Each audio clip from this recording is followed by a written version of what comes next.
English grammar বোঝার জন্য সবচেয়ে গুরুত্বপূর্ণ বিষয় হলো সাবজেক্ট এবং অবজেক্ট চেনা।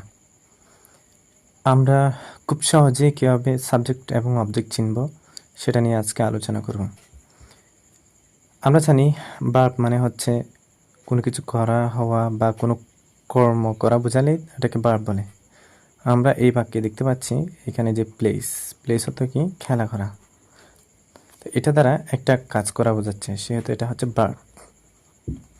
তো ভার্বকে আমরা যদি কে বা কারা দিয়ে প্রশ্ন করি তাহলে আমরা সাবজেক্ট পেয়ে যাই।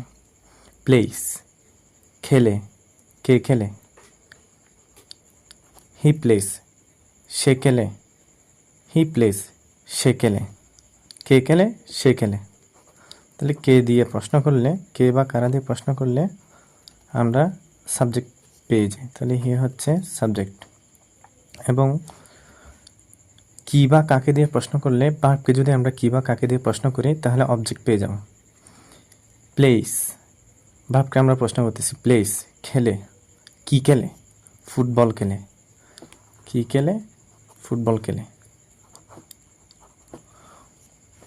এই যে তাহলে প্লেস খেলে, কি খেলে, তাহলে কি খেলে, ফুটবল খেলে।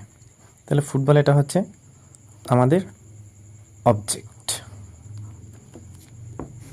তাহলে আমরা জানি কি বা কাকে দিয়ে প্রশ্ন করলে অবজেক্ট পাওয়া যায়, কে বা কারা দিয়ে প্রশ্ন করলে সাবজেক্ট পাওয়া যায়। দেন মেজবা লাইকস মিতু। মেজবা মিতুকে পছন্দ করে। মেজবা পছন্দ করে, পছন্দ করে এটা একটা ভার্ব। এই ভার্বকে আমরা যদি কে বা কাকে দিয়ে প্রশ্ন করি তাহলে সাবজেক্ট পেয়ে যাও। পছন্দ করে, কে পছন্দ করে, মিসবাহ পছন্দ করে, তাহলে মেজবাহ হচ্ছে সাবজেক্ট।